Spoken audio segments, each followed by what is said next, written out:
Les doy la bienvenida al curso Importaciones por cuenta de terceros, que es un curso organizado por Antón Rioja y en donde el expositor es su servidor, el doctor Alberto Ruiz Rioja.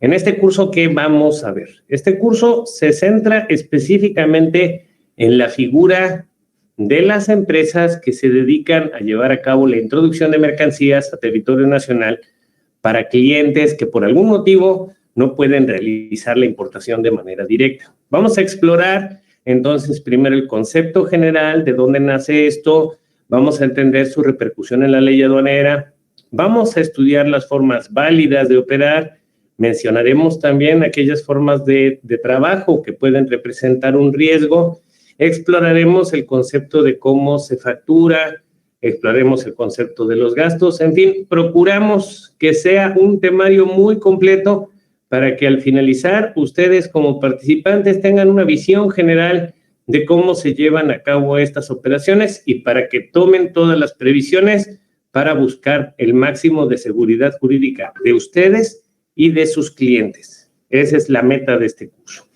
Entonces, como primer parte, les quiero decir que necesito establecer algunas consideraciones previas para que todo el contenido del curso sea comprensible y accesible para todas y todos los participantes. Algunas consideraciones previas que son indispensables para entender el tema que vamos a estar desarrollando. Primer punto, ¿por qué existen las importaciones por cuenta de terceros? Pues por una razón muy sencilla. Desde el año 2020 cambió, 2018, 2020 cambió la redacción del artículo 59, fracción cuarta de la ley aduanera, y básicamente ese artículo nos dice que las personas que quieran llevar a cabo la introducción de mercancías a territorio nacional tienen que estar registrados, salvo algunas excepciones que están previstas en las propias reglas, pero tienen que encontrarse registrados en el denominado padrón de importadores. Y no solo eso, se puede dar el caso de que haya ciertas mercancías que están enlistadas dentro del anexo 10 de las reglas generales de comercio exterior y esas mercancías requieran además que el contribuyente esté dado de alta en el padrón de importadores de sectores específicos. Y bueno, pues la incorporación al padrón de importadores parecería que no es algo tan complicado. En principio, lo primero que tiene que tener una empresa, naturalmente, es un registro federal de contribuyentes, es decir, tiene que ser una empresa que fiscalmente reside en México o en su caso es un establecimiento permanente en México y ha cumplido con la obligación de registrarse ante el Servicio de Administración Tributaria para poder cumplir con sus obligaciones fiscales. Y bueno, de la existencia o del registro dentro de este padrón va a generarse la posibilidad de que ese contribuyente pueda, a través de su agente aduanal, elaborar los pedimentos de importación. Porque los pedimentos de importación se transmiten a través del sistema electrónico aduanero. Si no contamos con el registro, insisto, salvo algunas honrosas excepciones, hay una regla de las generales de comercio exterior, que es la regla 131, hay unos anexos de las mismas reglas generales de comercio exterior, como el anexo 8, el anexo 9, que señalan ciertas mercancías en las que no se requiere formar parte del padrón de importadores, pero bueno, si no caigo en esas excepciones y trato de elaborar un pedimento, no voy a poder. Ahora, el tema es que, ¿qué les piden a las empresas para darse de alta dentro del padrón de importadores y en su caso el padrón de importadores de sectores específicos? El artículo 59, fracción cuarta de la ley nos dice que tienen que ser contribuyentes al corriente en el cumplimiento de sus obligaciones fiscales. Esto es extremadamente amplio porque, como ustedes saben, la carga administrativa y fiscal que puede llegar a enfrentar un contribuyente mexicano puede ponerse interesante. Eso quiere decir que no nada más tienen que estar inscritos, tienen que haber presentado también sus declaraciones de pagos provisionales, los pagos mensuales que nosotros efectuamos en materia de impuesto al valor agregado, pago provisional en materia de impuesto sobre la renta, las declaraciones informativas, en su caso, la de operaciones con terceros, de la ley del IVA, que tienen que estar localizados, por supuesto, contribuyentes que nunca hayan rechazado una notificación por parte del Servicio de Administración Tributaria, que no tengan un crédito fiscal, que no haya sido atendido, que no haya sido dejado insoluto. Es decir, el concepto estar al corriente de las obligaciones fiscales puede llegar a ser algo verdaderamente amplio. En consecuencia, pues nos podemos llegar a encontrar con varias circunstancias en las que alguien no quiere o no puede formar parte de dicho registro. Existe un sinfín de situaciones que pueden orillar a que una persona, ya sea una persona física, una persona natural o una persona jurídica, es decir, una empresa, pues no se encuentren al corriente para efectos de toda la carga de obligaciones fiscales. Es decir, parecería relativamente sencillo, es decir, pues yo tengo que formar parte del RFC si es que quiero dedicarme a una actividad empresarial de forma regular y de esa manera voy a estar cumpliendo con mi obligación del artículo 31, fracción cuarta de la Constitución Política de los Estados Unidos Mexicanos. Pero puede ser que exista una serie de situaciones que se alineen los astros y un contribuyente no logre a calificar como encontrarse al corriente. O incluso puede llegar a darse que se nos acerque una empresa que diga, pues es que soy extranjero y la verdad es que no tengo absolutamente ninguna intención de convertirme en un contribuyente mexicano. Entonces, puede suceder que el contribuyente adquiera una mercancía en el extranjero y ya que la tiene, ya que la compró, puede enterarse con cierta sorpresa que no la va a poder introducir a nuestro país a menos que forme parte de los padrones ya mencionados. Para brindar una solución, y claro, teniendo en mira que es una oportunidad de negocio, finalmente es una forma válida de hacer negocios en nuestro país, pues han existido muchas empresas que brindan el servicio de comercializadoras. Yo me voy a permitir, a lo largo de la exposición que vamos a estar compartiendo aquí, me voy a permitir objetar ese nombre de comercializadoras. Personalmente, considero que no en todos los casos podemos hablar de una verdadera comercializadora.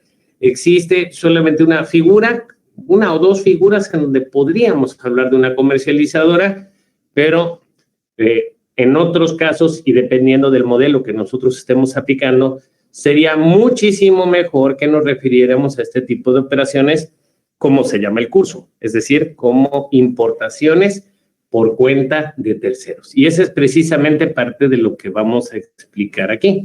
Y estas comercializadoras, pues básicamente se dedican a llevar a cabo, forman parte del padrón, en su caso de los padrones, en plural, hay algunas que tienen registro en varios de los padrones de sectores específicos que resultan estratégicos para llevar a cabo ciertas operaciones aduaneras, y entonces, pues, ofrecen el servicio a sus clientes de llevar a cabo la introducción de los bienes a territorio nacional. Hay que ser muy claros. No estamos el día de hoy reunidos aquí en un conciliábulo turbio y secreto en el que nos hayamos reunido personas que estamos haciendo una actividad ilegal. En estricto sentido, el llevar a cabo importaciones por cuenta de terceros no es una actividad ilegal. No hay nada que lo prohíbe. Pero lo que sí hemos adolecido a lo largo de los años, y les voy a dar un horizonte de tiempo más o menos para que lo ubiquemos, desde 1994, vamos a decir, hasta nuestros días. Y pongo como referencia el 94 porque las operaciones de comercio exterior en nuestro país se quintuplicaron a partir de ese año. Desde 1994 hasta nuestros días, no ha habido nunca una reglamentación suficiente en torno a la manera correcta en que se deben de hacer estas operaciones. Hasta ahorita seguimos con vacíos notorios en cuanto a ley aduanera, reglamento, reglas de cómo deberían de operar estas personas. Y es muy curioso porque en otros países es una figura perfectamente válida, reconocida, los famosos importer of records, así se les dice en inglés, importadores sin que sean los adquirentes ni que sean los propietarios de las mercancías, sino que solamente se la pasan a alguien más. Y es una figura muy reconocida en muchos países del mundo. Pero aquí en México, por algún motivo, no se sabe si por un poco de indolencia o un poco de miedo de que los contribuyentes incurran en actividades indebidas, pues la verdad nunca ha habido una suficiente reglamentación. En todo caso, las empresas que se dedican a esto, el riesgo más grande que pueden llegar a tener de entrada es que se dedican a una actividad a la que podemos llamar sospechosa. Es una actividad que pudiera parecer que nos estamos prestando para realizar operaciones de importación a quien, de acuerdo a los parámetros de la autoridad fiscal, no debería de estarlo realizando. Y ese es precisamente el punto central de estudio de este curso. Vamos a ver cómo sí tiene una validez legal la operación y vamos a tratar de exponer y analizar todas las figuras contenidas dentro de la ley, reglamento, los diversos ordenamientos fiscales, con el objeto de que la operación que se lleva a cabo bajo esta modalidad pues sea legal, sea segura jurídicamente, y veremos también cuáles son las áreas de oportunidad que tiene nuestra legislación, cuáles son las áreas de oportunidad que tiene nuestra reglamentación, en donde nos quedamos relativamente en un estado de indefinición. Y también vamos a ver, y de una vez se los adelanto, pues algunos reveses que hemos sufrido en últimas fechas en cuanto a esta figura de operación. Entonces, dicho lo cual, déjenme aclarar algunos puntos. Vamos con el análisis jurídico. Uno, afirmación número uno, y esta es parte de lo que yo quisiera que se les quedara íntimamente grabado, digamos, como participantes de este curso. La ley aduanera jamás dice que si una persona física o moral realiza la importación de una mercancía, es su propietario.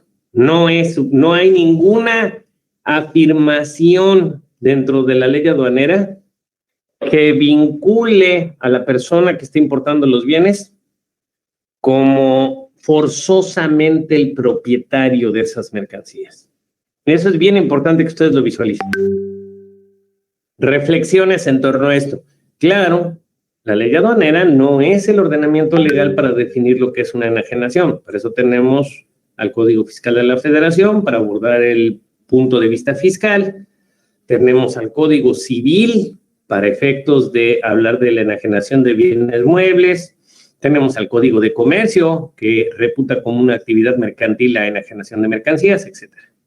Entonces, primer punto. No hay ninguna parte de la ley aduanera que asevere o que vincule al importador de una mercancía con la propiedad de los bienes. Tan es así que por eso nuestro país ha tenido tanto éxito la figura de las empresas que operan como maquiladoras puras. Las maquiladoras puras, su esencia, su naturaleza, es que pueden introducir mercancías que en estricto sentido nunca serán de su propiedad. Una maquiladora pura a eso se dedica, a importar temporalmente bienes que en estricto sentido nunca van a ser de su propiedad. Basta con echarle una mirada al artículo 1 y al artículo 35 de la ley aduanera para darnos cuenta de lo que estoy afirmando. El artículo 1 y 35 de la ley aduanera establece lo siguiente, dice que quienes tienen que cumplir con las obligaciones de la ley aduanera son los propietarios, poseedores, poseedor y propietario no es lo mismo, ¿estamos de acuerdo? Propietario y poseedor tienen una enorme diferencia. El propietario es aquel que puede enajenar, puede hasta destruir el bien si así lo desea. Los romanos lo tenían muy claro, los romanos hablaban de 3 derechos que nosotros podíamos tener sobre una mercancía y con eso se distinguía si eras propietario o no. Decían los romanos, si tú tienes el derecho de usar, si tienes el derecho de gozar los frutos que produzca ese bien y tienes el derecho de destruir ese bien, entonces sí eres el propietario de la mercancía. En latín se llama el ius utendi, ius fruendi y jus abutendi. Ahí dice user friendly. Bueno, ustedes perdonarán a nuestro subtitulador que no se le da el latín. Ahora bien, cuando eres poseedor, quiere decir, es una situación de hecho más que de derecho. Tú tienes la mercancía, pero el dueño puede ser perfectamente un tercero. También menciona destinatarios, remitentes, involucra, por supuesto, apoderados, agentes aduanales y cualesquiera personas, dice la ley, que tengan intervención en la introducción, extracción, custodia, almacenaje, manejo y tenencia de mercancías. O sea, la ley aduanera jamás fue diseñada tratando de establecer un vínculo de propiedad con los bienes. Eso nunca pasó por la mente de los legisladores que crearon y han reformado la ley aduanera. Entonces, es una ley relativamente sencilla en cuanto a sus objetivos y sus metas, regular la entrada y salida de territorio nacional de las mercancías y de los bienes en que se conducen, pero no establecer una relación de propiedad. Llegué a escuchar, ya tiene mucho, en honor a la justicia, creo que ya hemos ido logrando desarrollar una cultura sobre este tema, porque ya tiene mucho que no lo oigo, pero he llegado a escuchar a personas que dicen, me endosaron el pedimento. O sea, me dieron el pedimento endosado, la parte de atrás, porque me vendieron la mercancía. Bueno, pues el pedimento no es un título de crédito. El pedimento es esencialmente una declaración fiscal y aduanera, nada más. Es un formato electrónico que yo presento para llevar a cabo las formalidades, los trámites, las gestiones que prevé la propia ley para que la introducción o la extracción de los bienes se haga conforme al marco jurídico vigente. Pero no es de ninguna manera un título de propiedad, no sustituye la factura, es simplemente una declaración.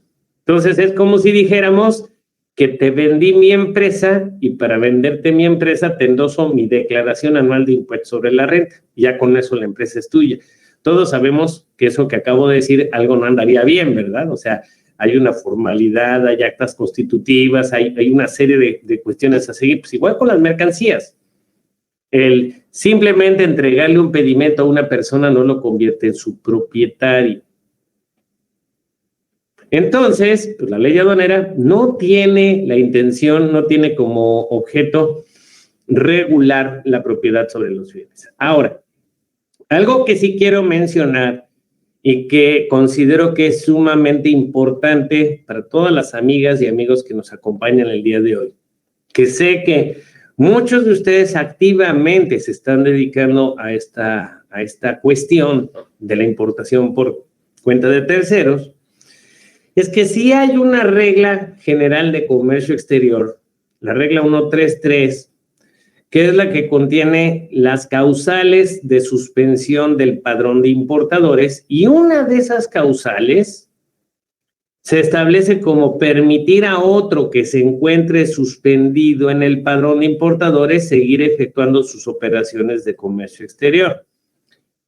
Claramente, la creación de esta regla fue pues un intento por parte de la autoridad, que siempre tiene una posición, digamos, reactiva con respecto a los contribuyentes, intentar por lo menos tratar de impedir que empresas, por ejemplo, que forman parte de un mismo grupo o de amigos, ¿no?, nos permitamos importar una mercancía, cuando en realidad, pues, la figura misma de la suspensión dentro del padrón de importadores es claramente una metodología de control por parte de las autoridades fiscales. Suspenden a aquellos contribuyentes que consideran las autoridades que representan un riesgo de incumplimiento de sus obligaciones fiscales y aduaneras.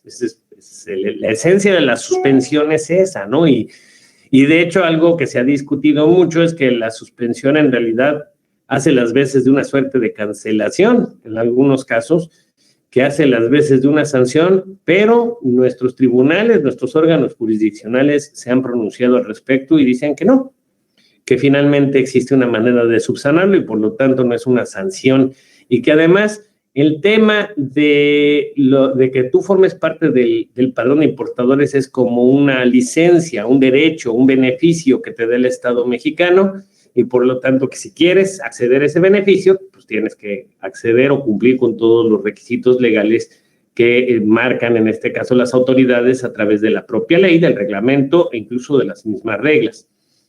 En consecuencia, siempre las empresas suspendidas dentro del padrón de importadores serán como objeto de un estigma, están como señaladas, ¿no? O sea, es una empresa que no puede importar, le suspendieron su padrón. Algo habrán hecho, dicen las abuelas, ¿no?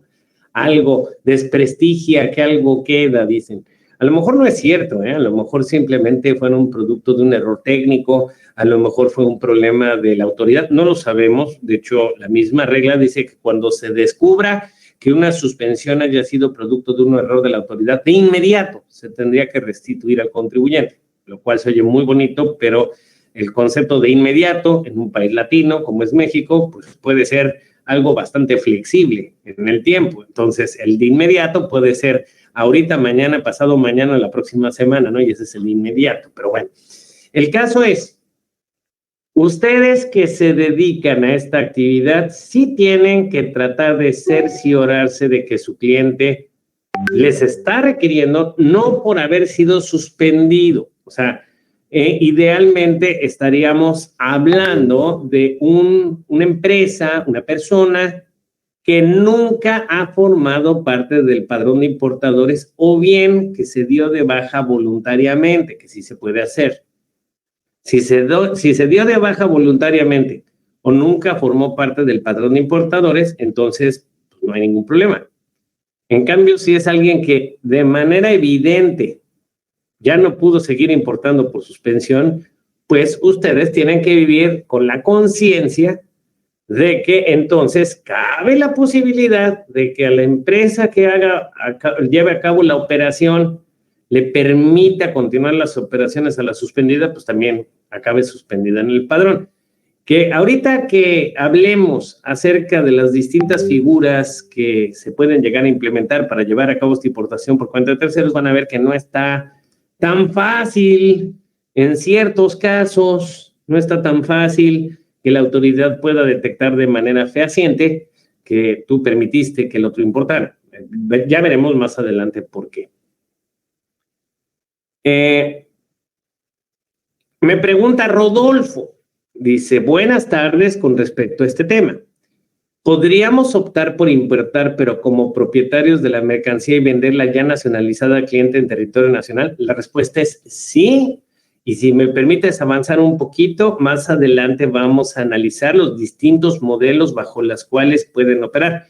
Y eso que me refieres precisamente es actuar como una comercializadora pura. Sí, la respuesta es sí. Ahorita vamos a analizar cómo.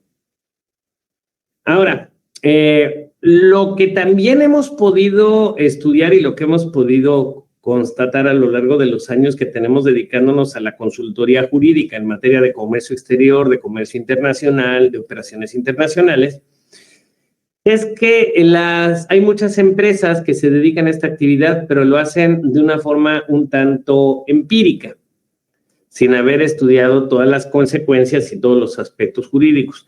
En consecuencia, hay muchos modelos de trabajar que resultan inadecuados. Inadecuados en varios sentidos. Inadecuados en el sentido de que no reflejan la realidad de la operación que se está efectuando. Inadecuados en el sentido de que pueden entrañar riesgos para la seguridad jurídica, tanto del importador por cuenta de terceros como de los clientes. O bien inadecuados en el sentido de que la instrumentación en el mejor de los casos es muy pobre. Me refiero a hacemos las cosas sin preguntarnos por qué y sin siquiera entender muchas veces qué es lo que le estamos transmitiendo, cuál es la información que le estamos mostrando a la autoridad en caso de una revisión. Esto en parte también se debe a que la operación de comercio exterior, la operación aduanera, no es algo que se resuelva única y exclusivamente con la ley aduanera, el reglamento y las reglas. Seamos claros, la operación de comercio exterior en nuestro país se vincula con varios ordenamientos jurídicos. Si ustedes quieren dedicarse a esto, de manera inevitable van a tener que estudiar con detenimiento diversos ordenamientos legales. Por un lado, claro, está lo que evidentemente pertenece al comercio exterior, como es la ley aduanera, la ley de comercio exterior, los reglamentos de esas dos leyes, los tratados, las reglas generales de comercio exterior y la resolución miscelánea fiscal, pero también el Código Fiscal de la Federación, pero también tenemos que comprender qué es eso de la ley de impuestos sobre la renta, por qué existe el impuesto sobre la renta, qué grava el impuesto sobre la renta. Vamos a tener que explorar la ley del impuesto al valor agregado y su reglamento, y claro, otras disposiciones que en principio podemos contener dentro de la resolución miscelánea fiscal, que parece que forman parte exclusivamente del sector de los impuestos internos. Muchas personas viven con la concepción errónea de que el área de comercio exterior es un área sumamente separada de lo que es el área contable o el área fiscal de impuestos internos de una organización. Y verlo así es un terrible error. Resulta que todo esto se encuentra cada vez más interrelacionado. Siempre digo en broma que si ustedes se quisieron dedicar a comercio exterior porque pensaron que implicaba hablar en lenguas extranjeras y viajar a tierras remotas, pues oh sorpresa, resulta que se acabaron dedicando a una actividad más próxima a la labor de los contadores y abogados fiscalistas de lo que ustedes se imaginan. De hecho, en mi concepción, los procedimientos aduaneros son una rama, el derecho aduanero es una rama sumamente especializada del derecho fiscal, sin lugar a dudas. En consecuencia, pues a lo largo de esta exposición vamos a ir desarrollando varios conceptos que además están inmersos en una realidad fiscal, que es la que tenemos hoy en día, y que es una realidad fiscal que yo le llamo la fiscalización electrónica a 360 grados. Como ustedes saben, 360 grados representa la circunferencia. Muy bien, ¿por qué le llamo así? Pensemos por un momento. Desde el momento en que nosotros como contribuyentes nacemos a la vida fiscal, lo primero que tenemos que hacer para cumplir con el artículo 31 del Código Fiscal de la Federación es inscribirnos en el RFC. El Registro Federal de Contribuyentes es la base de datos maestra donde estamos contenidos todas las personas que podemos en un momento dado estar sujetos a obligaciones fiscales. En la actualidad el registro se hace completamente de manera electrónica y sobre una base que está construida en Internet. Segundo, ya que me di de alta y que en ese proceso pues tuve que obtener una contraseña para acceder al portal del SAT, tuve que obtener una e-firma para llevar a cabo la presentación de mis declaraciones, entonces voy a concurrir ante un proveedor autorizado de certificación y le voy a pedir que me dé el servicio de facturación. Para eso el proveedor me va a pedir una versión simplificada de mi e-firma que se llaman sellos digitales. Los sellos digitales también son en su rama algo parecido al padrón de importadores. Es algo muy malo que te suspendan tus sellos digitales, porque si te suspenden tus sellos digitales, entonces quedas impedido a facturar y por lo tanto impedido a operar. Entonces estamos entrando en la etapa 2 de los 360 grados, la comprobación fiscal. Expedimos y recibimos comprobantes fiscales digitales por Internet, conocidos como CFDI. Ojo, aquí hay ya una vinculación interesante. Cuando yo me inscribí en el RFC, pues me inscribí como persona física o como persona moral, y si soy una persona moral, entre otros documentos probatorios, tuve que haber exhibido mi acta constitutiva y tuve que haber manifestado a las autoridades fiscales cuál es la actividad a la que me pretendo dedicar Y hasta nos hacen llenar una pequeña encuesta de carácter estadístico en donde yo asevero cómo va a ser la distribución de la percepción de mis ingresos. Voy a decir qué porcentaje creo que van a venir de qué actividad.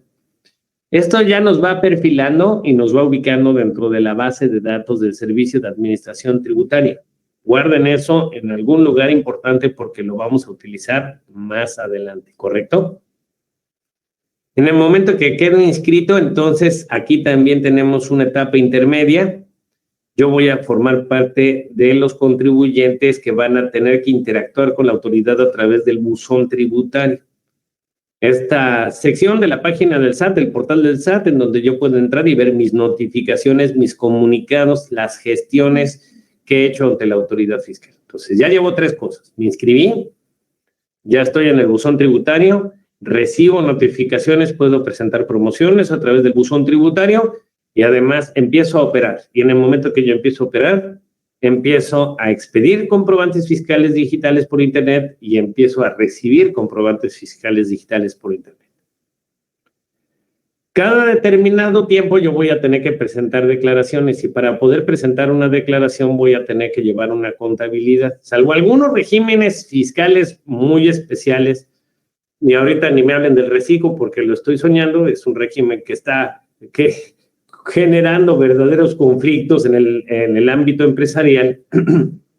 Pero bueno, digamos, en términos generales, todos los contribuyentes están obligados a transmitir ciertos archivos que corresponden a su contabilidad electrónica. Entonces, entre los comprobantes del paso 2 y la contabilidad electrónica del paso 3, podemos aseverar que cada vez nos acercamos más a la fiscalización electrónica en tiempo real. La autoridad está recibiendo información y registros de nosotros en todo momento. Piensen cómo hemos avanzado en esto, ¿eh? En la década de los 90, principios de los 90, todavía las facturas se elaboraban en papel, las declaraciones se presentaban en papel y la contabilidad se llevaba en papel. Claro, ya había paquetes software para llevar a cabo los registros contables de las empresas, pero no se le transmitían a nadie, formaba parte, digamos, de los registros que estaban en tu oficina, y entonces si la autoridad lo quería ver, pues tenía que irte a visitar o requerirte para que llevara a cabo lo que conocemos con el nombre de una revisión de escritorio. Pero bueno, eso ha ido cambiando, y fíjense cómo desde la inscripción, formar parte del buzón tributario, la comprobación de los actos y la contabilidad electrónica, todo esto se monta en la supercarretera de la información y es información que puede tener el Servicio de Administración Tributaria en tiempo real. Llega el momento en que cuando las leyes fiscales así nos lo pidan, vamos a tener que presentar declaraciones. Las declaraciones pueden ser pagos provisionales, pagos mensuales definitivos, en el caso del impuesto al valor agregado, declaraciones de carácter informativo, ¿no? Y vamos a tener también notificaciones electrónicas derivadas de los actos administrativos que la autoridad emita.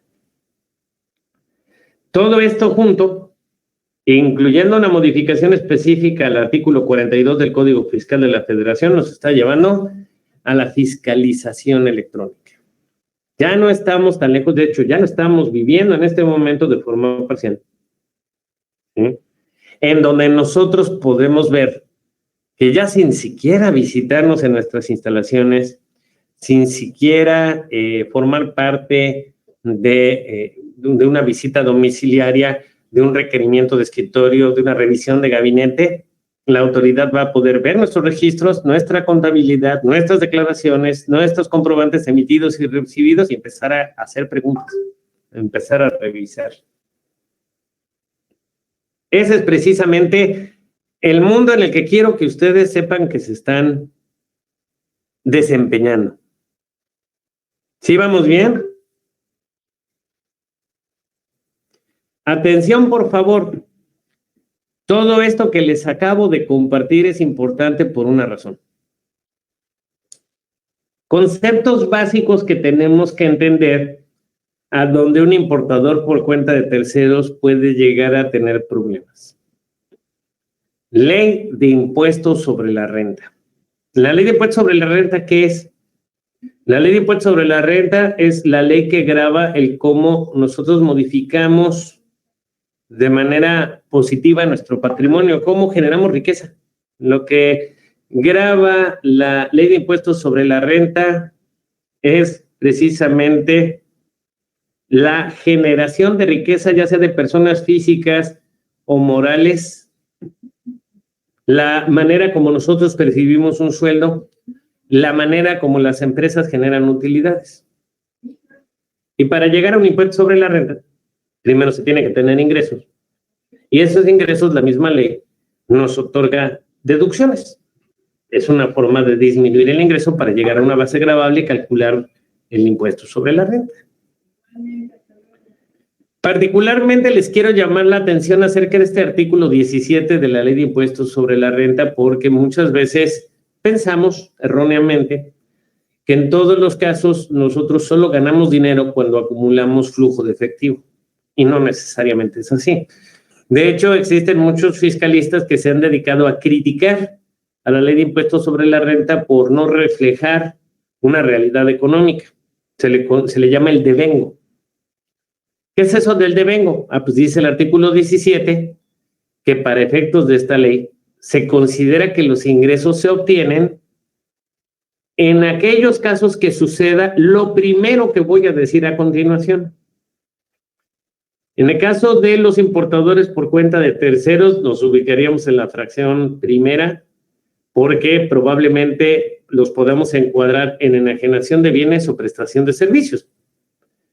Y lo que nos dice la ley es, lo que pase primero, si tú expides el comprobante fiscal, entonces, para efectos de la ley, nosotros consideramos que ya obtuviste el ingreso. Oye, pero que todavía no lo cobro.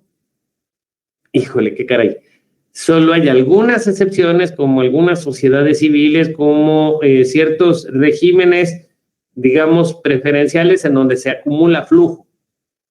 Pero en una sociedad anónima de capital variable, una sociedad mercantil va a acumular desde el momento en que expide el comprobante, aunque todavía no cobre.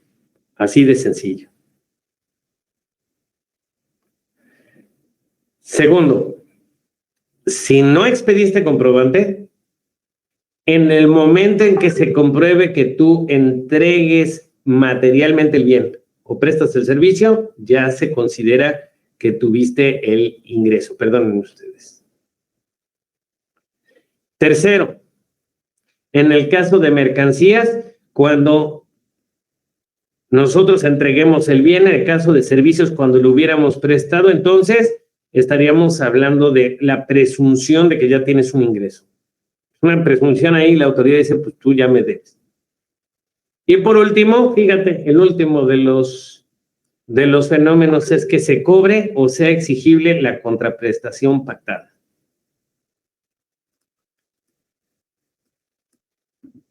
Me dice Heréndira, ¿y cómo funciona esta ley con el régimen simplificado de confianza? Bueno, evidentemente no es nuestra materia el día de hoy, pero te tengo que decir que a la pregunta que cómo funciona, tendría yo que decir pues de manera muy preocupante. Lo que pasa es que hay dos regímenes dentro de la ley que entró en vigor a partir del 1 de enero de este año, que reciben el mismo nombre, y una cosa es el régimen simplificado de confianza de personas físicas y otro es el régimen simplificado de personas morales. En el caso del régimen simplificado de personas morales, básicamente la problemática ahorita se está centrando en las sociedades civiles. Este no es un régimen para sociedades mercantiles. En principio, un importador por cuenta de terceros debería de dedicarse a una actividad mercantil. Hay que revisar cómo estamos constituidos, porque si nosotros nos atenemos a la definición del artículo 16 del Código Fiscal de la Federación o a las definiciones del propio Código de Comercio, pues el importar, el enajenar mercancías son actividades que se reputan mercantiles. Las sociedades civiles están más encaminadas a la prestación de servicios personales independientes y en el caso de la Ciudad de México, la sociedad civil está restringida a solo ser constituida por personas físicas. Dice la reforma a la Ley de Impuestos sobre la Renta y sobre el Reciclo que las personas morales, las sociedades civiles, se consideran inscritas automáticamente en el régimen de confianza. Supuestamente eso es bueno. Supuestamente el régimen simplificado de confianza ahorra muchos pasos tradicionales de contabilidad y de registros de los contribuyentes. Pero más simple no quiere decir más barato. Y ahorita una de las grandes controversias que se está generando en las sociedades civiles es que si rebasan ciertos ingresos, entonces se salen del régimen. Bueno, pues ahorita todo el mundo se quiere salir del régimen y hay una serie de supuestos de excepción porque resulta que la forma de pago a los socios resulta sumamente contraproducente.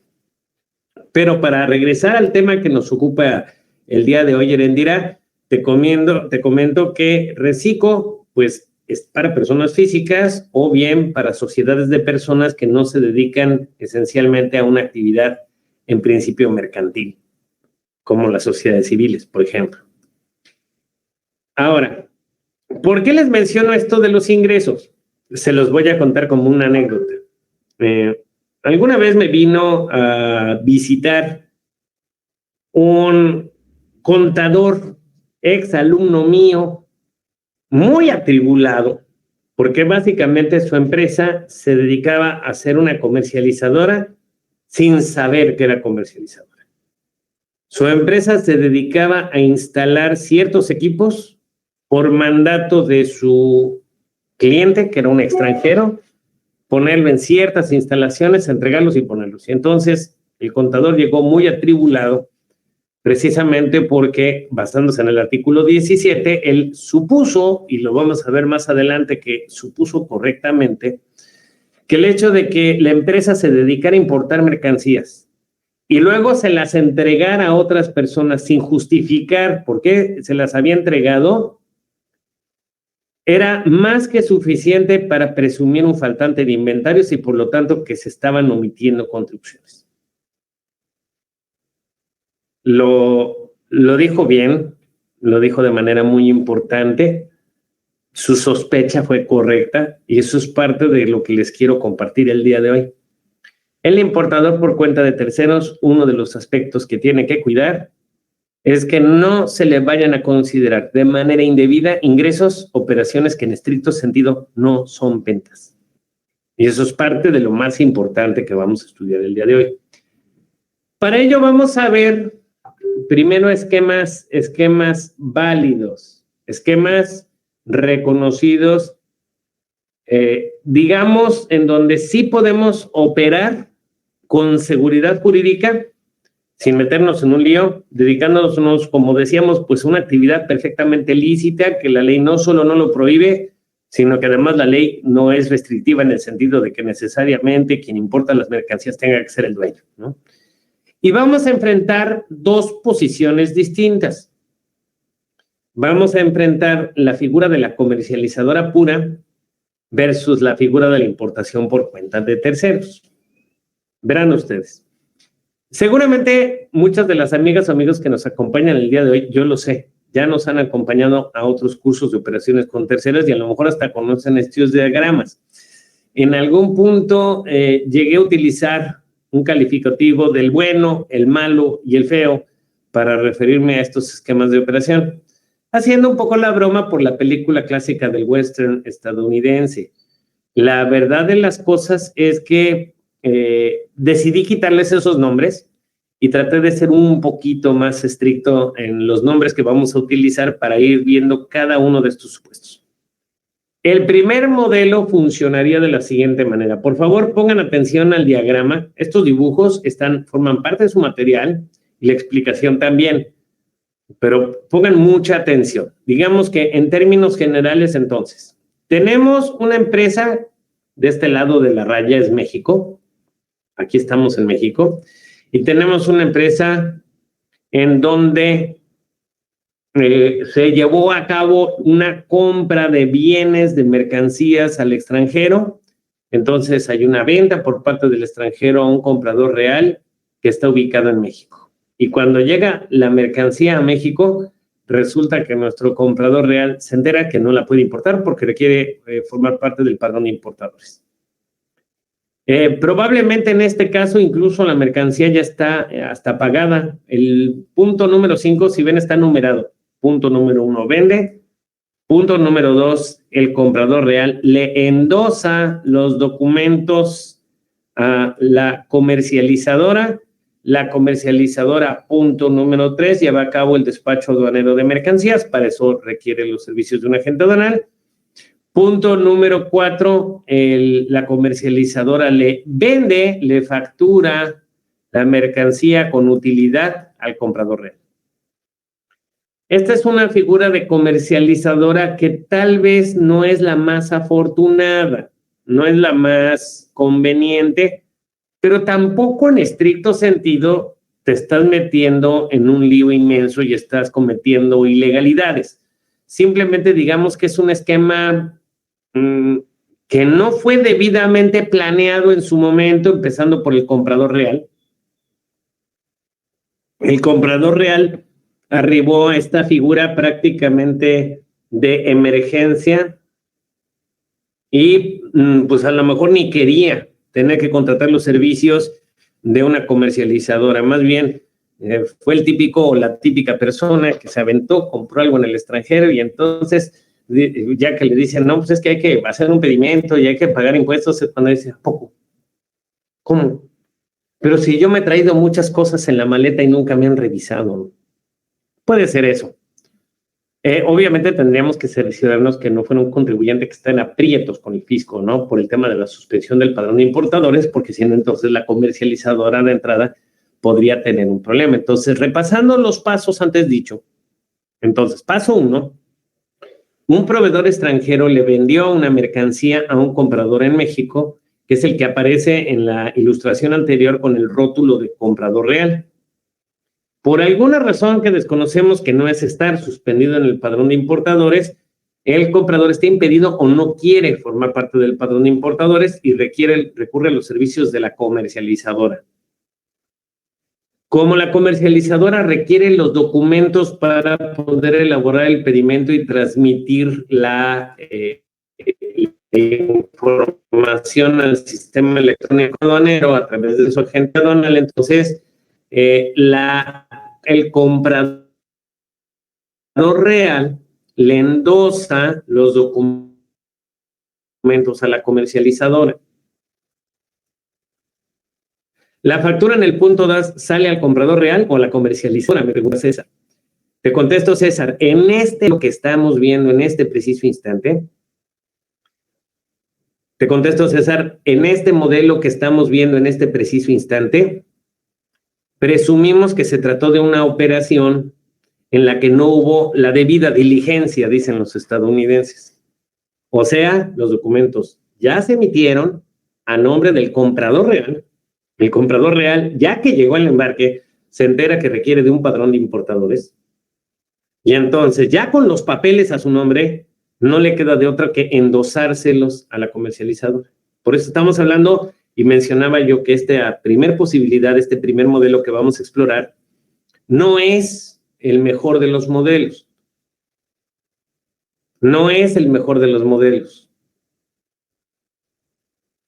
Fíjense, aquí ya por ejemplo, Claudia me dice, ¿es correcto que el proveedor emita su factura mencionando al comprador como Sold to, acompañado por Importers Information on behalf of el que compra la mercancía? Sí, sí es correcto, pero lo que tú estás mencionando, Claudia, ya te me adelantaste un modelo y se llama previsión y se llama planeación. Déjenme acabar con este modelo que es el del que no sabía que existían los padrones de importadores y por lo tanto no tomó ninguna previsión. Y luego ya vamos a modelos más bonitos, como el que nos estás planteando, en donde ya hubo una visión a futuro y desde un inicio se le dieron instrucciones al proveedor. Pero ahorita vamos con los improvisados, vamos a llamarle así, ¿no? Me pregunta David lo siguiente, dice, ¿qué tal? Buena tarde. Un gusto compartir contigo nuevamente este curso.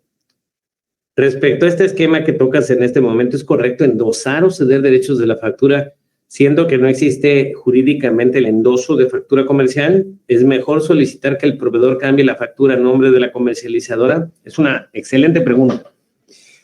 Precisamente a eso quería llegar. Fíjense ustedes que el término endoso que estamos utilizando en este caso, lo estoy utilizando en términos coloquiales,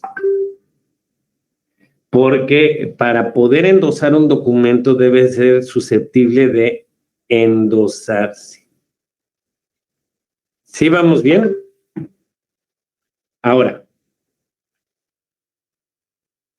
el término endoso lo estoy utilizando en torno a la regla 318 de las generales de comercio exterior. Y el término que utiliza la regla 318 de las generales de comercio exterior para el caso de los documentos equivalentes no es endoso. Utiliza el término cambio de destinatario. ¿Es correcto hacerlo? Para poder sacar la mercancía de la aduana, sí. Para cumplir aduaneramente, sí. Está previsto en la regla 318 que puede haber un cambio de destinatario. Eso va a producir los efectos fiscales y jurídicos deseados para el comprador real, ya lo veremos. Eso es precisamente lo que estamos analizando. Les recuerdo que aquí todavía no estamos hablando de un esquema que se hizo con toda la planeación y con todo el cuidado y con toda la diligencia que se planeó anteriormente, sino que ya llegó la mercancía a la aduana, ya está ahí tirada y ahora a ver cómo la sacamos, ¿no? Entonces sería correcto mejor pedir que cambien la factura, sí, pero muchos de los clientes con los que te vas a topar te van a decir que su proveedor no les va a cambiar nada, ¿no? Y que nos demos de santo de que existe una factura. Entonces, ahorita es el de los improvisados, por favor, ¿no? 3, la comercializadora efectúa el despacho aduanero de importación recurriendo a un agente aduanal y, en consecuencia, la comercializadora obtiene un pedimento de importación atribuible a su nombre.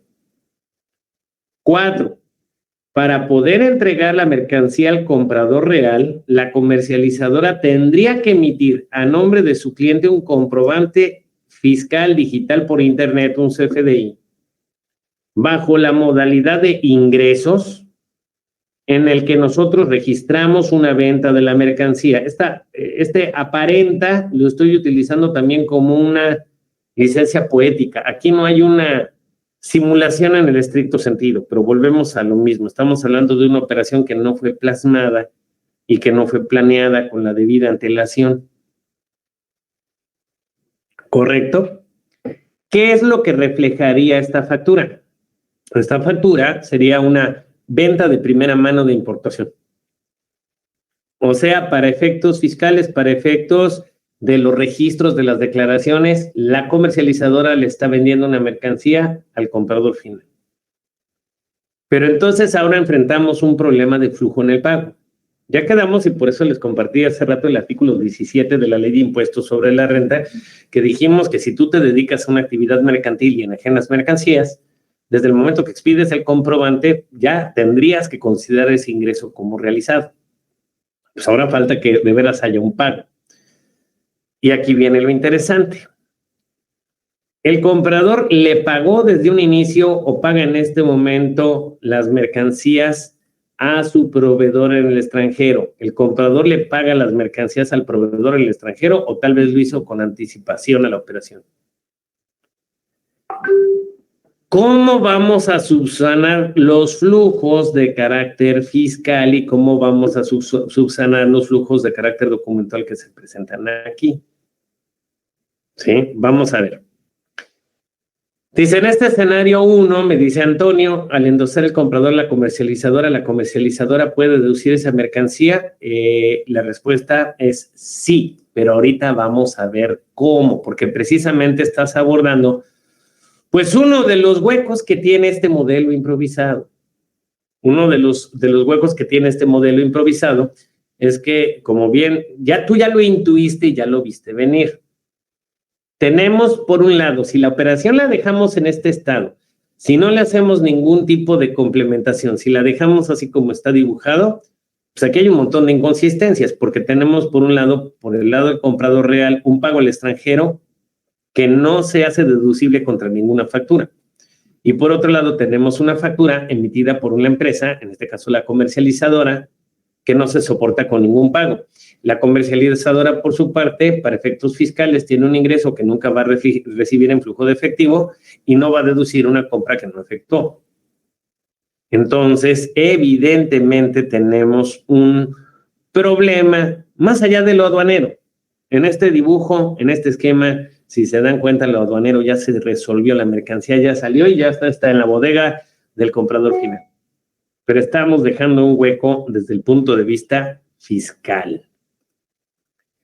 Dice, y también ya no va a poder deducir el IVA más que el importador, ¿no? Eso lo vamos a abordar más adelante. Es correcta tu observación, Julio. Sí, hay un tema de IVA. Lo mismo pregunta Rodolfo. Dice, el IVA de importación, ¿quién podría acreditárselo? Solo el que aparece en el pedimento, como ustedes ya anticiparon. Y si es un oficio de derechos de mercancía, es lo mismo que el endoso. De hecho, la regla 318 en materia aduanera habla de anotar en todos los tantos de la factura el nuevo destinatario. ¿El cambio de destinatario es la cesión de derechos? Sí. La regla 318 nunca dice cesión de derechos. Dice cambio de destinatario. ¿Cómo se realiza el endoso? No hay una metodología descrita en la regla 318 más allá de anotar en todos los tantos de la factura los datos del nuevo destinatario, Karina. Sin embargo, ahí puede haber cosas interesantes. Por ejemplo, en el caso del conocimiento de embarque, que sí se puede constituir como un título de crédito, ese sí es un verdadero endoso y tendría que cederse en favor de forma expresa. Y obviamente la persona que puede realizar el endoso es el representante legal que tenga la capacidad de suscribir títulos de crédito y actos de dominio por parte del importador, del comprador real. Axel dice, ¿qué pasa si se importa pero no se entrega ninguna factura nacional con número de pedimento? Solo se importa y entrega la mercancía. Mi estimado Axel, estás en el hoyo. ¿Se acuerdan lo que yo narraba hace rato? Llegó muy preocupado un alumno mío, contador, que precisamente hacía lo que tú dices. Importaban cosas, se las entregaban y nunca facturaban. Estás en el hoyo. Y ahorita voy a explicar más adelante por qué. Carlos dice, entonces ya ni hablamos en ese caso del problema de no pago al proveedor vía la cuenta fiscal de la comercializadora, ¿correcto? Correcto.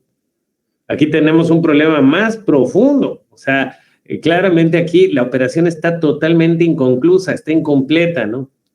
Dice, si el comprador real ya pagó la mercancía, la comercializadora, ¿qué monto debe facturar? Solo el monto de las contribuciones y maniobras de importación. ¿Y bajo qué concepto debe facturar? Debe vender mercancía, David.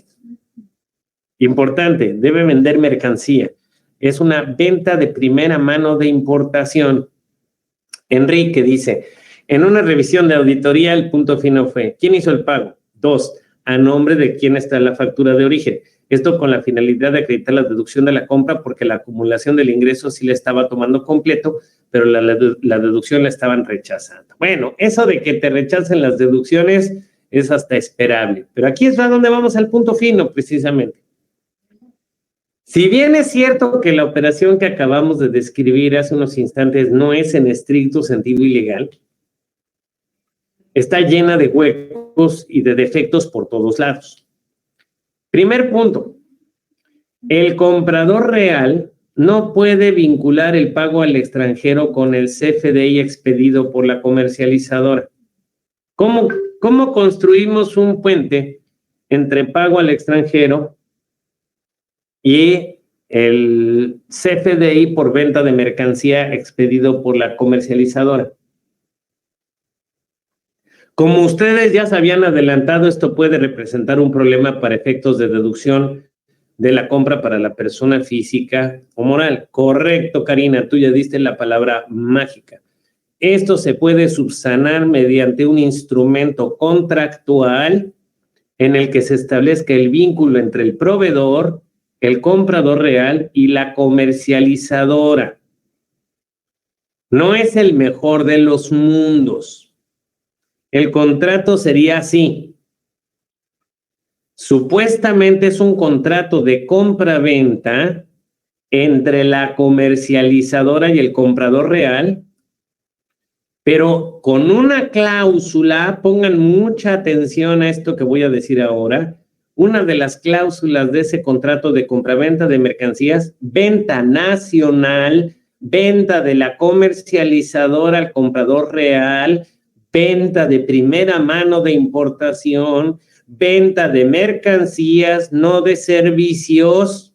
Perdón que sea tan insistente, pero de repente ahí es a donde nos empezamos a dispersar y nos confundimos, ¿no?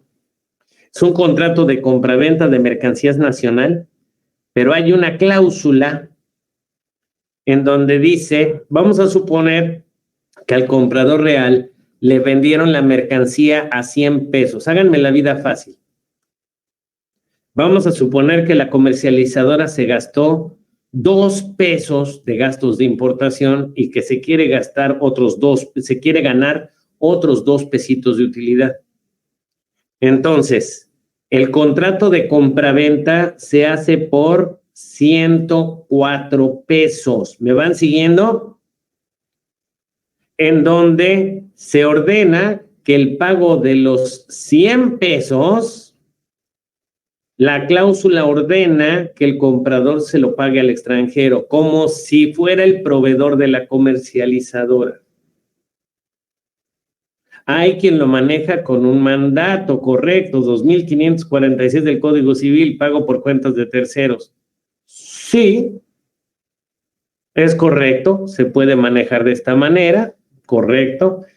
Sin embargo, ahí tenemos un problema con el IVA, como bien me apuntas, Gustavo, y ahorita si me permites voy a hablar del problema del IVA un poquito más adelante. Sin embargo, creo que la persona que te escribió eso, o no sé si lo escribiste tú, dice el IVA del pedimento y los gastos no son acreditables. Yo no estoy de acuerdo. La compra en el extranjero sería no deducible. Yo no estoy de acuerdo. El pedimento sale a nombre de la comercializadora, pero con este vínculo contractual es una compraventa. Para el comprador real dejó de ser una compra en el extranjero, se convierte en una compraventa en territorio nacional. ¿Correcto?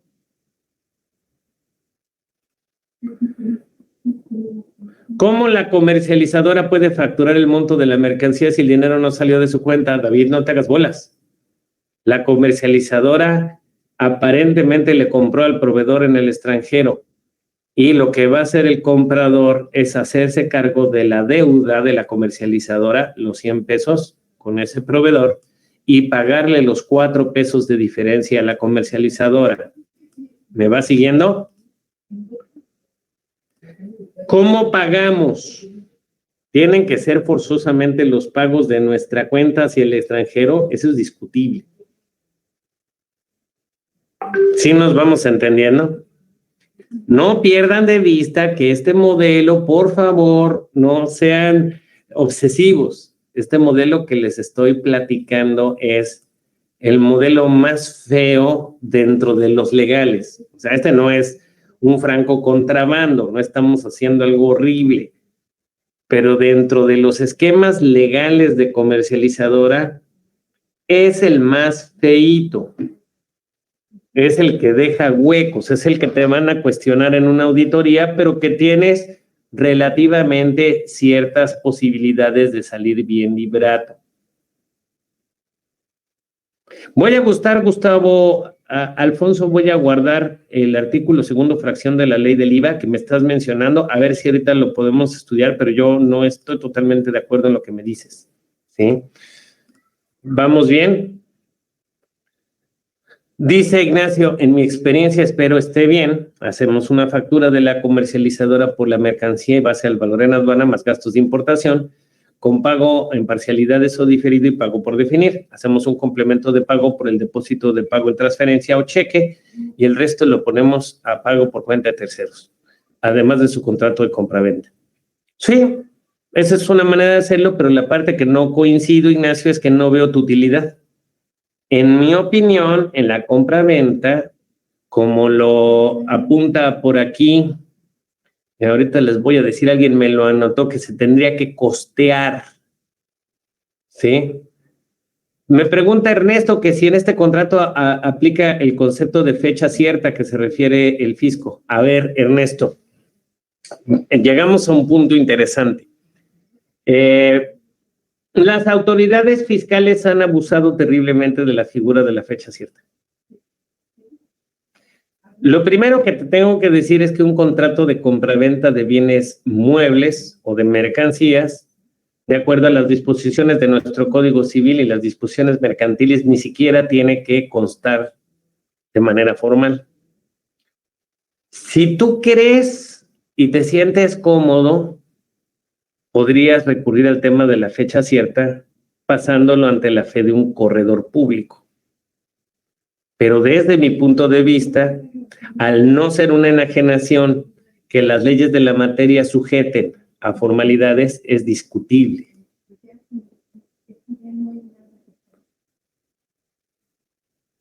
Dice, ¿hay ciertas probabilidades favorables en una auditoría? Sí, no te voy a decir que la tengas fácil. Acuérdense que estamos hablando del esquema más feo, el menos bonito.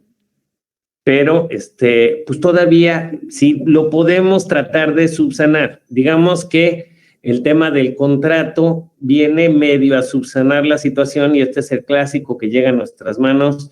Doctorcito, revívamelo, ya que está perfectamente ahogado y la mercancía está entregada, ¿no? Germán me dice, ¿se puede utilizar este esquema y después realizar los pagos al proveedor por parte del importador en una especie de ajuste extemporáneo? ¿Qué posibilidades hay en ese sentido? Se podría, pero ya no es este esquema en estricto sentido. Estarías hablando del que sigue, que es un poquito más previsor. Dame un poquito de oportunidad de avanzar. ¿Puede repetir lo del contrato de compraventa nacional, comprador real, comercializadora? Sí, con todo gusto. No pierdan de vista que en este esquema la comercializadora está enajenándole mercancías a un comprador, lo va a soportar con un contrato de compraventa nacional en el que va a haber una cláusula en donde se indica que el comprador real le tiene que pagar una cantidad al extranjero, el monto real de la compra, y la diferencia, que son los gastos y la utilidad de la comercializadora a la comercializadora, como una instrucción de pago. ¿Quién deduce que la comercializadora deduciría el total de la operación, soportando que el pago sí lo efectuó a través de este instrumento contractual y hay un tercero que lo lleva a cabo? ¿Qué deduce el comprador real? El monto total del CFDI. ¿Sí nos vamos entendiendo? Ya lo expliqué. Dice Sandra, en este caso la comercializadora hace la factura por 104, pero solo recibe los 4. ¿Y el contrato sustenta el resto? Sí. No es el mejor de los mundos, no es la mejor manera de operar. Se trata de salir lo menos raspado posible. David dice, la deducción se puede hacer por parte del comprador real debido a que la ley de impuestos sobre la renta demuestra que se cumplieron las formalidades del despacho. Solo hay que afinar otros detalles en cuanto al documento fiscal que acredite dicho cumplimiento, así como legal estancia y tenencia. Correcto. La comercializadora deduce en base al artículo 27 de la ley de impuestos sobre la renta. El comprador real con el 27, y me refiero 27 fracción decimoquinta, creo que es, decimoquinta, decimosexta de la ley de impuestos sobre la renta que habla de compras de mercancía de importación. Y en el caso del comprador real, deduce conforme al 27 fracción primera, segunda y tercera de la ley de impuestos sobre la renta, ¿correcto? Me pregunta Jorge que si tengo un cliente que le rento comercializadora 5 veces al mes, que si tengo que hacer un contrato por operación o puedo hacer contrato mensual o por periodo. Empezando, no me gusta, Jorge, siendo claro tu término de te rento comercializadora. Que quede claro que todas estas figuras que estamos viendo ahorita no es de un arrendamiento, porque tú no puedes dar en arrendamiento algo que no es un bien tuyo, en este caso el padrón de importadores, ¿correcto? Me dice Claudia, se tendría que costear la mercancía, hacer el CFDI de venta al cliente para poder trasladar el IVA del pedimento al comprador final. No, aquí habría dos IVAs, pongan mucha atención. La comercializadora paga IVA por importación, aquí hay un IVA. La comercializadora se acredita este IVA en términos del artículo 5 recién reformado porque tiene un pedimento a su nombre. El comprador real le va a transmitir para ello previamente un anticipo con el monto de los impuestos y los gastos de importación. Esto también se estipula en el contrato. Además de que le paga, por supuesto, su utilidad a la comercializadora.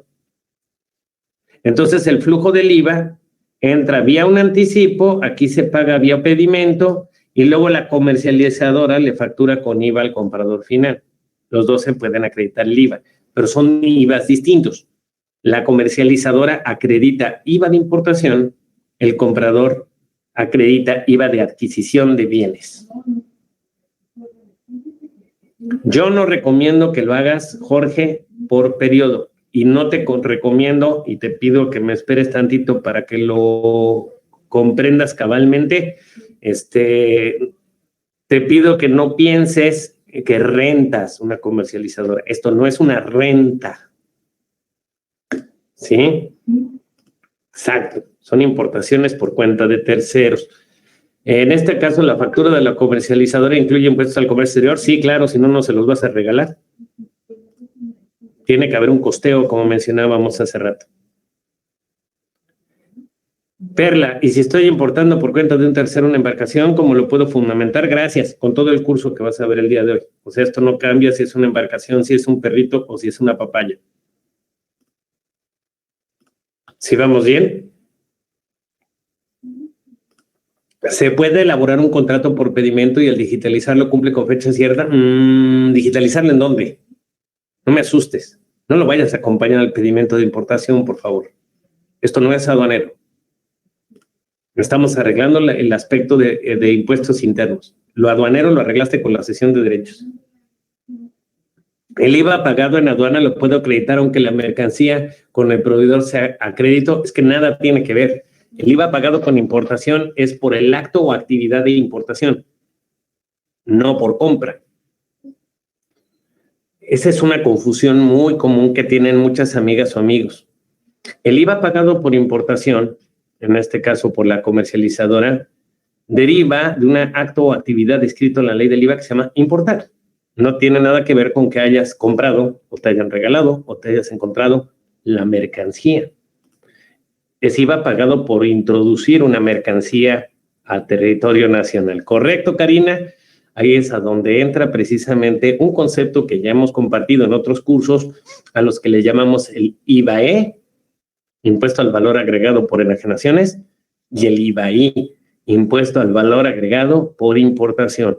O sea, dos tipos de IVA distintos contenidos dentro de la misma ley, en supuestos distintos del artículo 1 de la ley del IVA. Es correcto. Me dice Enrique, ¿y qué pasa con la DIOT si la mercancía no la paga completa la comercializadora? Es que en la DIOT tú declaras IVA de importación, no de compra, Enrique. Es un IVA derivado de importaciones. ¿Sí vamos bien? No es de factura. Sigo avanzando. Por favor, amigas, amigos, voy a tener que avanzar para que nos alcance el tiempo de ver todos los modelos. Por favor, lo que les voy a decir a continuación, voy a tratar de aclarar dudas muy básicas, pero, por ejemplo, sí les recomiendo que estudiemos más a fondo el contenido de la ley del IVA. Si todavía te cuesta trabajo distinguir el impuesto al valor agregado por importación del impuesto al valor agregado por enajenación de mercancías en territorio nacional, entonces este curso te va a confundir más del beneficio que te va a dar. Si necesitamos irnos un poquito más rápido, voy a avanzar un poquito más, voy a tratar de ayudarles con las dudas muy básicas, pero sí, ojo y vean, por favor, les dejo de tarea lo siguiente. Lean el artículo 1, el artículo 10, el artículo 16, el artículo 21 de la ley del IVA y dense cuenta de cómo el impuesto al valor agregado, aunque está en una sola ley y está contenida, digamos, en un solo volumen jurídico que se llama la ley del IVA, en realidad es un impuesto que se da por muchos supuestos distintos. ¿Sí vamos bien? Sigo avanzando. En nuestra opinión, en este modelo, lo correcto sería caracterizar la operación como una venta con utilidad por parte de la mercancía llevado a cabo de la comercializadora al comprador real y soportar el pago al extranjero por parte del comprador real mediante un contrato de compraventa en el que la comercializadora le ordena pagar al proveedor extranjero el monto original de la adquisición y la diferencia, es decir, el servicio de la comercializadora y la recuperación de los gastos de importación, se incluya sin desglosarlo.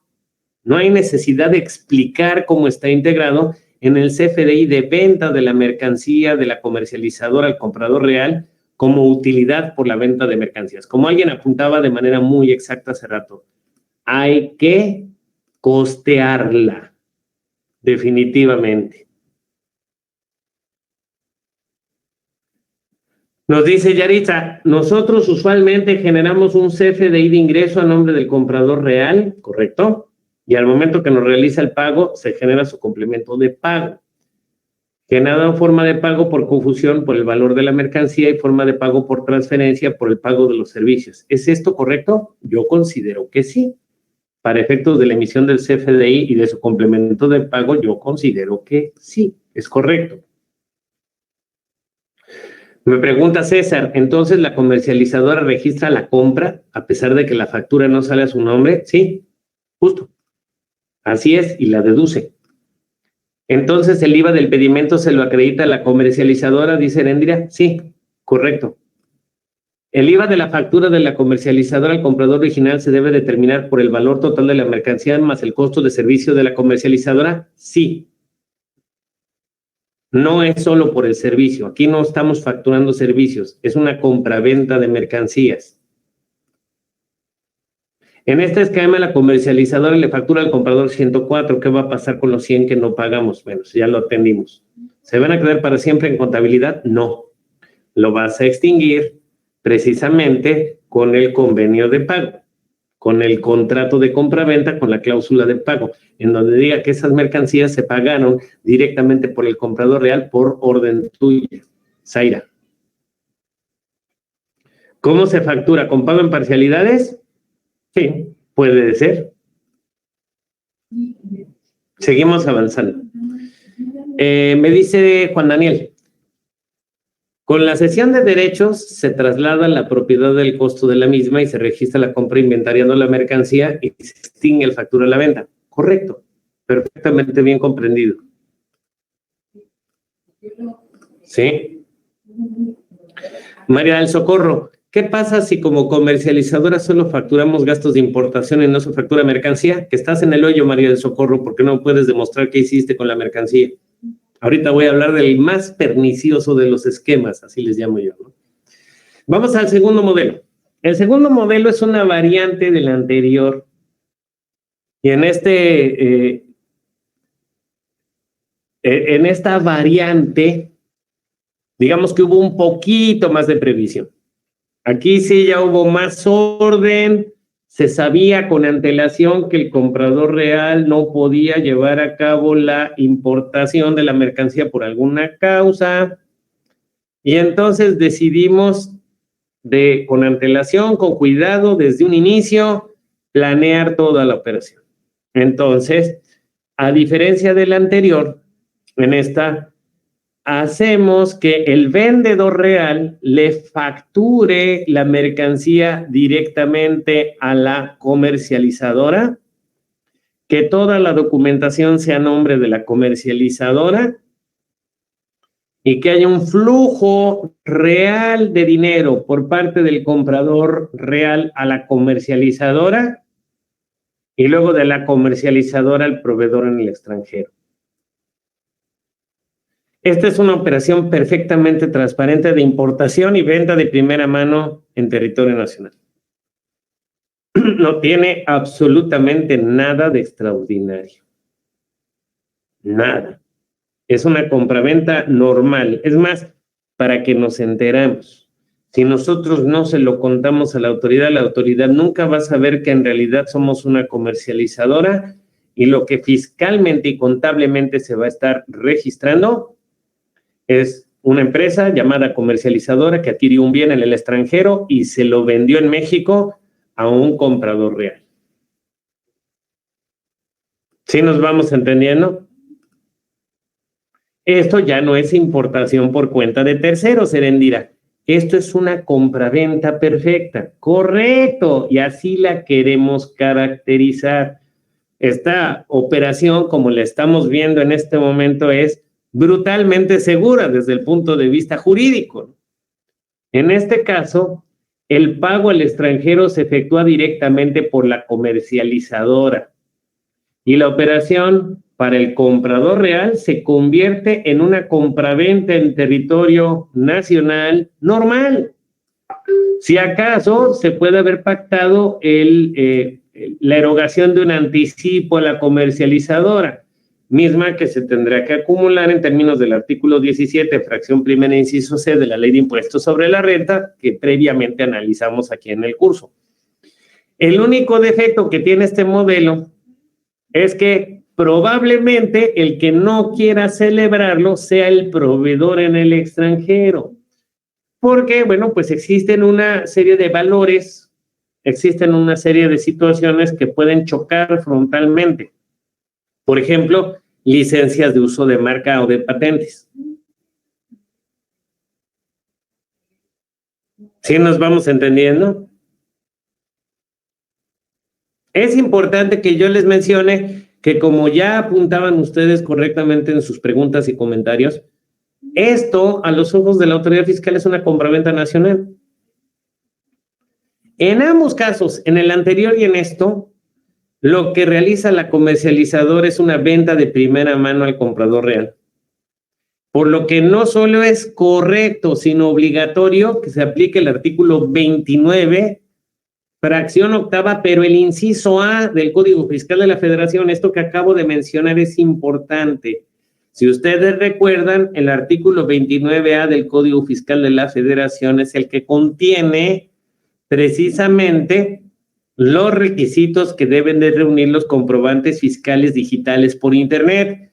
Y en la fracción octava hace referencia a las ventas de mercancías, en el caso de mercancías de importación, inciso A, ventas de mercancías de importación, inciso B, importación por cuenta de terceros, ¿correcto? Y el CFDI de traslado no se ocupa en esta operación, en esta que estoy describiendo en este momento, no.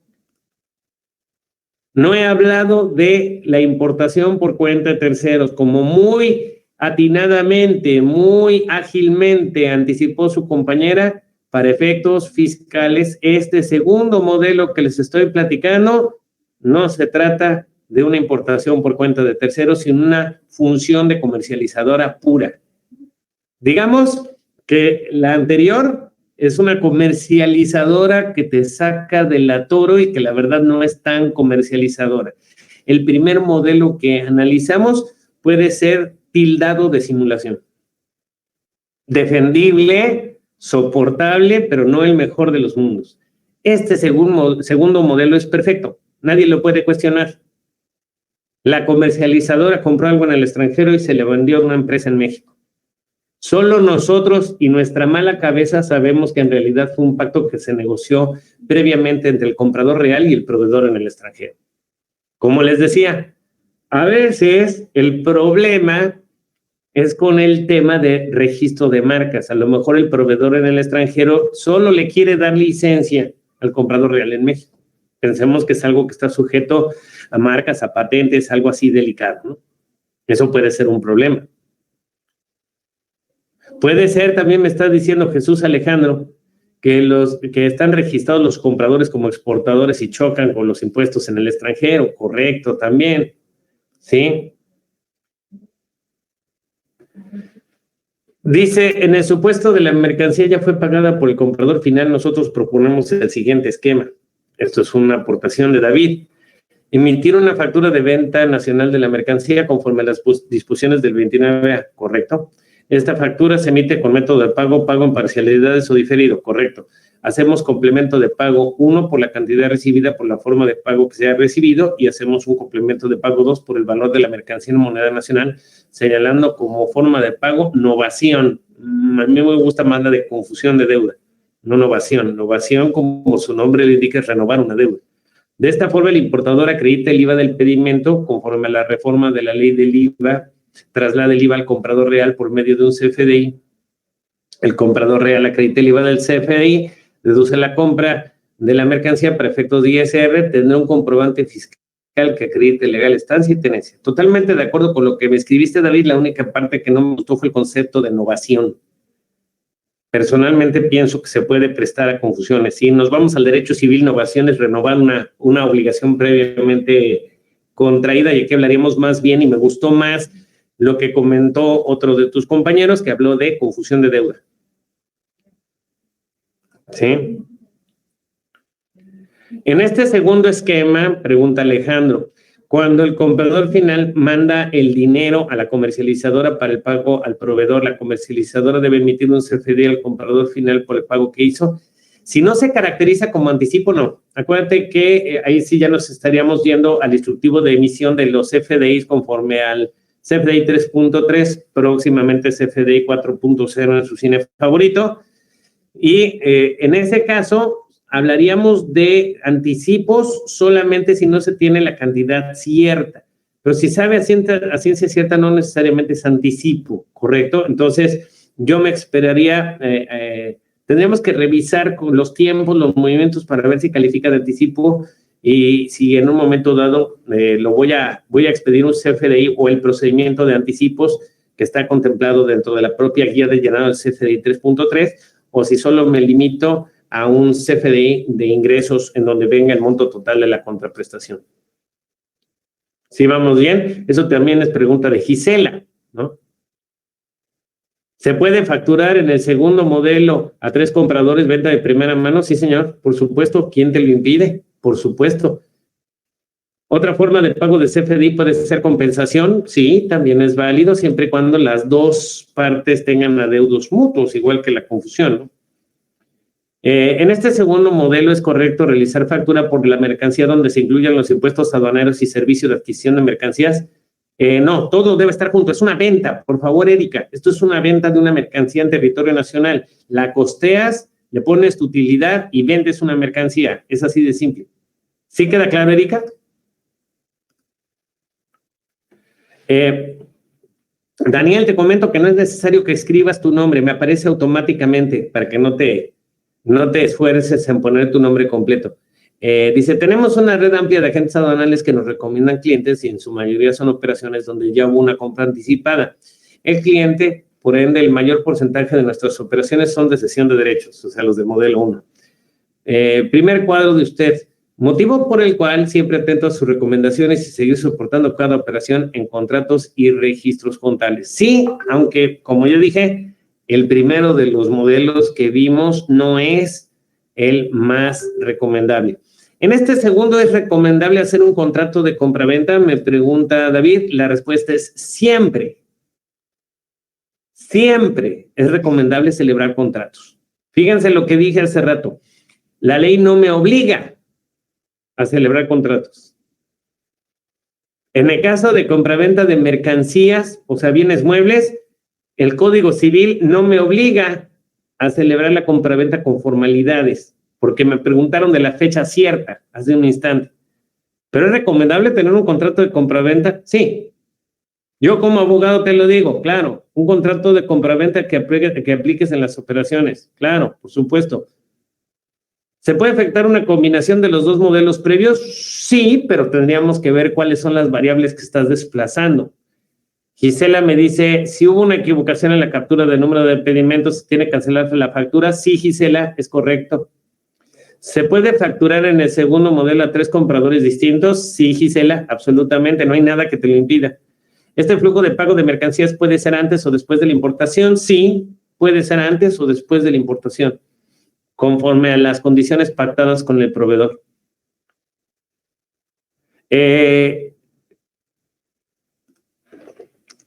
¿Vamos bien? Y vamos a seguir avanzando. Ahora vamos a hablar del más feo, de todos los feos, de los horrorosos, de los modelos.